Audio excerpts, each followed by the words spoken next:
গোসানিমারীতে নতুন কংক্রিট রাস্তার উদ্বোধন করলেন সাংসদ জগদীশ চন্দ্র বর্মা বসুনিয়া। গোসানিমারী 2 নম্বর গ্রাম পঞ্চায়েত এলাকায় একটি নতুন কংক্রিট রাস্তার নির্মাণ কাজের উদ্বোধন করলেন কোচবিহারের সাংসদ জগদীশ চন্দ্র বর্মা বসুনিয়া।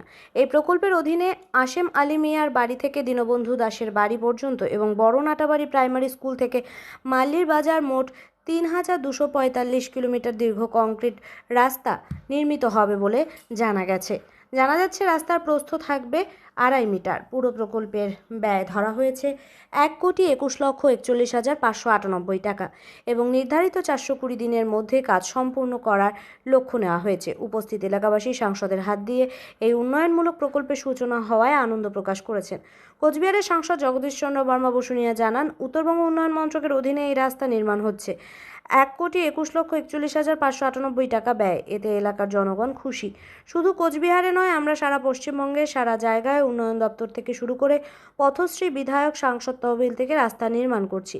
আমাদের উদ্দেশ্য গ্রামের মানুষ যেন শহরের সাথে সহজেই যোগাযোগ স্থাপন করা, সেই ব্যবস্থা করা। গোসানিমারীতে যে রাস্তা উদ্বোধন করলেন সেই বিষয়ে কিছু বলুন।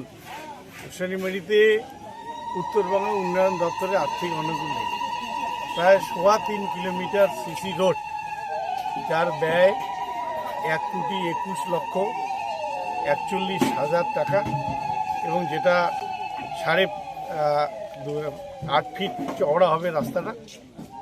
এবং এই এলাকার মানুষের একটা দীর্ঘদিনের দাবি, তারা এই রাস্তাটা ভালো হলে তাদের এই রাস্তাটা সুন্দর হবে এবং এলাকার মানুষ খুশি। আমরা শুধু এখানে নয়, সারা কুচবিহার জেলা, সারা পশ্চিমবঙ্গে বিভিন্নভাবে উত্তরবঙ্গ উন্নয়ন দপ্তর, WBSRDA, পথশ্রী, জেলা পরিষদ, গ্রাম পঞ্চায়েত, পঞ্চায়েত সমিতি এবং সাংসদ, বিধায়কদের তহবিল থেকে বিভিন্ন জায়গায় আমরা রাস্তা নির্মাণ করছি।